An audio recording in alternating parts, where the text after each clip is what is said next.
Welcome to Biology. আজি lecture 5 part 10.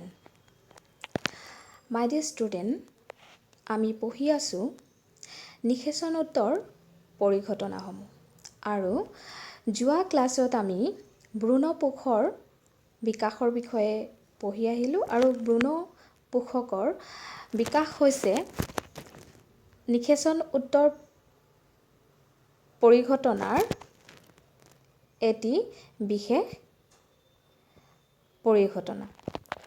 আহা আজি আমি ভ্ৰূণৰ বিকাশ ডেভেলপমেণ্ট অফ এমব্ৰায়ৰ বিষয়ে পঢ়োঁ। মাই ডিয়াৰ ষ্টুডেণ্ট, ভ্ৰূণস্থলীৰ ডিম্বক্ৰন্দৰ দিশে য'ত যোজন কোষ থাকে তাতে ভ্ৰূণৰ বিকাশ হয় আৰু আমি ডিনিষেচন প্ৰক্ৰিয়াত পঢ়ি আহিলোঁ যে কিদৰে যোজন কোষ গঠন হৈছে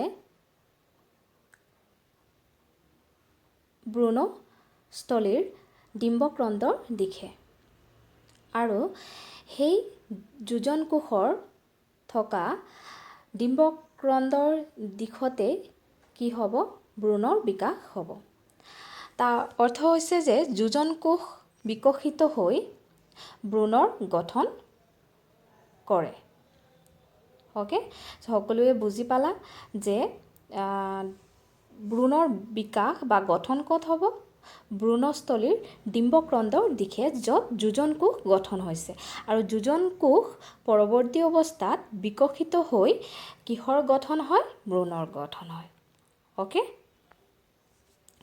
প্ৰাথমিক স্তৰত একবীজপত্ৰী আৰু দ্বিবীজপত্ৰী ভ্ৰূণৰ বিকাশ একে হয়। প্ৰাথমিক অৱস্থাত বা আৰম্ভণি অৱস্থাত কি হ'ব? একবীজপত্ৰী ভ্ৰূণ আৰু দ্বিবীজপত্ৰী ভ্ৰূণৰ বিকাশ একে হয়, সিহঁতৰ কোনো পাৰ্থক্য নাথাকে আৰু লাহে লাহে যেতিয়া সময় যাব তেতিয়া গৈহে কি হয়? সিহঁতৰ পাৰ্থক্য আৰম্ভ হয়। অ'কে, আজি আমি এটা কথা গম পালোঁ যে ভ্ৰূণস্থলীৰ ডিম্বক্ৰন্দৰ দিশে কি হ'ব? যোজন কোষ বিকশিত হৈ কি হয়? ভ্ৰূণৰ গঠন হয়। অ'কে, আৰু প্ৰাথমিক অৱস্থাত বা আৰম্ভণি অৱস্থাত কি হয়? একবীজপত্ৰী আৰু দ্বিবীজপত্ৰী একবীজপত্ৰী আৰু দ্বিবীজপত্ৰী হৈছে দুটা শ্ৰেণী সপুষ্পক উদ্ভিদৰ। এই দুয়োটা শ্ৰেণীৰে কি হয়? প্ৰাৰম্ভিক অৱস্থাত সিহঁতৰ ভ্ৰূণৰ বিকাশ একে থাকে, সিহঁতৰ কোনো পাৰ্থক্য নাথাকে। অ'কে, এতিয়া আহা আমি পঢ়োঁ দ্বিবীজপত্ৰী ভ্ৰূণৰ বিকাশ কিদৰে হয়। Development of dicotyledons embryo. Okay, ইয়াত চোৱা ডায়েগ্ৰামত দেখুওৱা হৈছে, ছবিত দেখুওৱা হৈছে যে যোজন কোষ কি হৈছে? বিকশিত হৈ গোলাকাৰ ভ্ৰূণ, তাৰপিছত হৃৎপিণ্ড আকাৰৰ দৰে ভ্ৰূণ, তাৰপাছত কি হৈছে? পুৰঠ ভ্ৰূণ বা একেবাৰে কি হৈছে? সম্পূৰ্ণ মেচিউৰ্ড এটা এমব্ৰায় ফৰ্মেশ্যন। অ'কে, যোজন কোষৰ আদি ভ্ৰূণ, এই যোজন কোষৰ আদি ভ্ৰূণ তোমালোকে চাইছানে? এমব্ৰায়, এই দুটা যোজন কোষক আমি আদি ভ্ৰূণ বুলি ক'ব পাৰোঁ। বিভাজন আৰম্ভ হৈছে, যোজন কোষৰ বিভাজন আৰম্ভ হৈহে কি হয়? ভ্ৰূণৰ গঠন হয়। অ'কে, আৰু এই বিভাজনবোৰ কি হয়? মাইট'চিছ বিভাজন। অ'কে, মাইট'চিছ মানে এটা কোষৰ পৰা আমি কেইটা কোষ পাম? দুটা কোষ পাম। ইয়াত দেখুওৱা হৈছে, চোৱা যে যোজন কোষ এটা কোষৰ পৰা কি হৈছে? দুটা কোষ, আৰু এই দুটা কোষকে আমি কি বুলি কৈছোঁ? আদি ভ্ৰূণ বা এমব্ৰায়। তাৰপাছত চোৱা একাদিক্ৰমে গোলাকাৰ গ্লবুলাৰ, চোৱা গোলাকাৰ ভ্ৰূণ গঠন হৈছে, হৃদয়াকাৰ হাৰ্ট শ্বেপড ভ্ৰূণ গঠন হৈছে আৰু পুৰঠ ভ্ৰূণ মেচিউৰ্ড এমব্ৰায় সৃষ্টি হয়। আৰু এইদৰে কি হয়? দ্বিবীজপত্ৰীৰ ক্ষেত্ৰত ভ্ৰূণৰ বিকাশ এইদৰে দেখা যায়। অ'কে, আহা এতিয়া আমি এটা আদৰ্শ দ্বিবীজপত্ৰী ভ্ৰূণৰ আকাৰ বা তাৰ গঠনটো কেনেকুৱা হয় জানো আহা। এই চিত্ৰ দেখুওৱা হৈছে সিহঁতৰ গঠন। এতিয়া আহা আমি এই চিত্ৰত দেখুওৱা এটা এটা অংশৰ বিষয়ে আলোচনা কৰোঁ। এটা আদৰ্শ দ্বিবীজপত্ৰী ভ্ৰূণত এটা ভ্ৰূণাক্ষ বা এম্ব্ৰায়' এক্সিছ আৰু দুখন বীজপত্ৰ কটিলেডন থাকে অ'কে চ' কোৱা হৈছে যে এটা আদৰ্শ বা এটা টিপিকেল ডাইকটিলেডন এম্ব্ৰায়ত বা দ্বিবীজপত্ৰী ভ্ৰূণত এটা ভ্ৰূণাক্ষ বা এম্ব্ৰায়নেল এক্সিছ অ'কে আৰু দুখন বীজপত্ৰ থাকে তোমালোকে দেখিছা না ইয়াত ছবিত বীজপত্ৰ ইয়াত দেখুওৱা হৈছে বীজপত্ৰ আৰু এই বীজপত্ৰৰ মাজেদি চোৱা এটা অংশ আছে এই অংশটোকে কোৱা হয় এম্ব্ৰায়নেল এক্সিছ বা ভ্ৰূণাক্ষ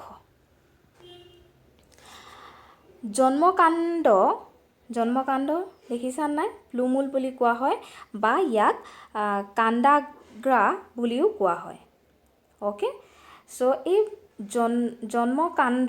জন্মকাণ্ড বা প্লুমুল হৈছে ভ্ৰূণাক্ষৰৰ আটাইতকৈ ওপৰৰ অংশ চাইছা নাই ভ্ৰূণাক্ষ বা এম্ব্ৰায়নেল এক্সিছৰ একেবাৰে শিখৰটো হৈছে প্লুমুল বা জন্মকাণ্ড অ'কে চ' ভ্ৰূণাক্ষৰ হৈছে এই দুটা বীজপত্ৰৰ মাজত থকা এই অংশটোক ভ্ৰূণাক্ষ বুলি কোৱা হয় এম্ব্ৰায়নেল এক্সিছ আৰু ইয়াৰ একেবাৰে শিখৰ বা একেবাৰে ওপৰৰ অংশটোক কি বুলি কোৱা হয় প্লুমুল বা জন্মকাণ্ড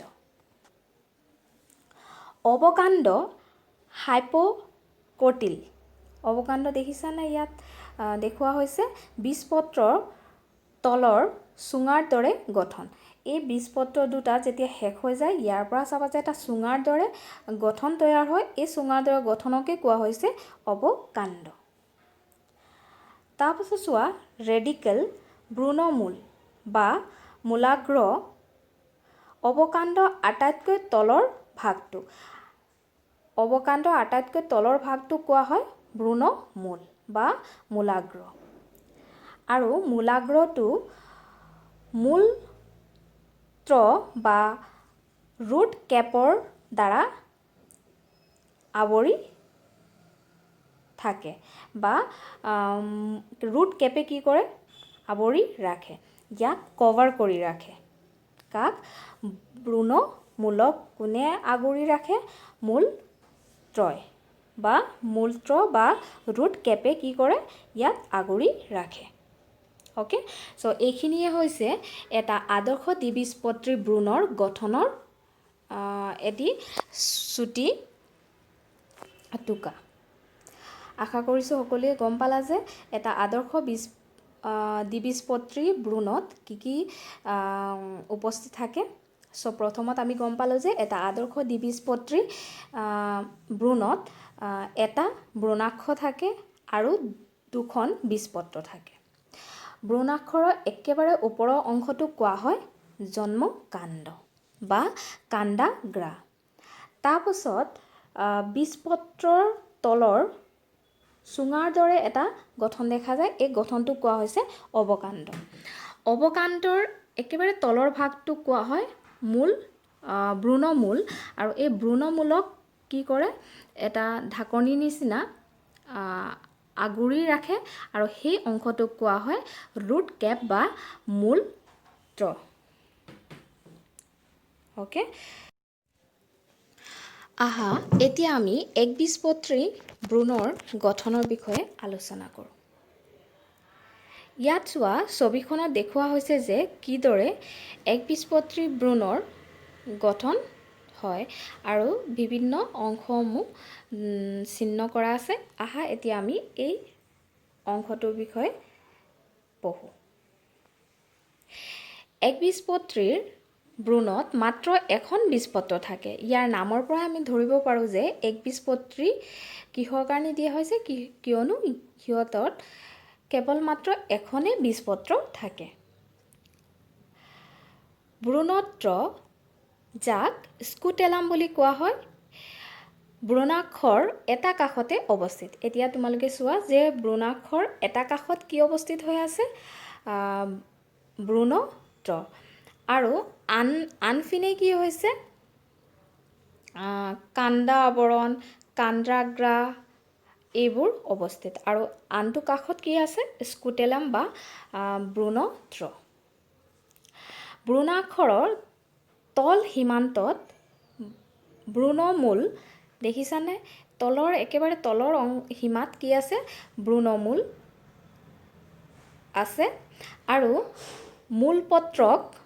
মূলপত্ৰক এখন অপৃথকীকৃত আৱৰণে আৱৰি ৰাখে আৰু কি হৈছে মূলপত্ৰক কি কৰে এখন আনডিফাৰেঞ্চিয়েটেড এখন আৱৰণে আৱৰি ৰাখে আৰু যাক আমি মূলাৱৰণ বা কলেজা বুলি ক'ব পাৰোঁ এই মূলাৱৰণ তোমালোকে দেখিছানে এই মূলাৱৰণে কি কৰিছে মূলপত্ৰক আগুৰি ৰাখিছে আৰু এই মূলাৱৰণখন কি হয় অপৃথকীকৃত তাৰমানে পৃথক নহয় ওকে তাৰপিছত চোৱা ভ্ৰূণত্বৰ সংযোগী অংশৰ ঠিক ওপৰতে অধিকাণ্ড অৱস্থিত এতিয়া তোমালোকে চোৱা ভ্ৰূণত্বৰ সংযোগী কিয়া চোৱা এটা সংযোগী ঠাই আছে এই অংশটোৰ ওপৰতে কি হয় অধিকাণ্ড অৱস্থিত আৰু অধিকাণ্ডৰ এটা কাণ্ডাগ্ৰাহ আৰু কেইখনমান আদিপত্ৰ এটা ফুফুলা অংশত সংযোগ হৈ থাকে যাক কোৱা হয় কাণ্ডা আৱৰণ আৰু এইখনকে একেলগে সকলোকে কোৱা হয় কাণ্ডা আৱৰণ তোমালোকে চাইছানে কাণ্ডা আৱৰণ আৰু কাণ্ডা আৱৰণৰ মাজত কি আছে এটা হৈছে কাণ্ডাগ্ৰাহ আৰু কেইখনমান আদিপত্ৰ এই দুটাকে একেলগে এই অংশটোক ফুফুলা অংশটোৰ নাম হৈছে কাণ্ডা আৱৰণ ওকে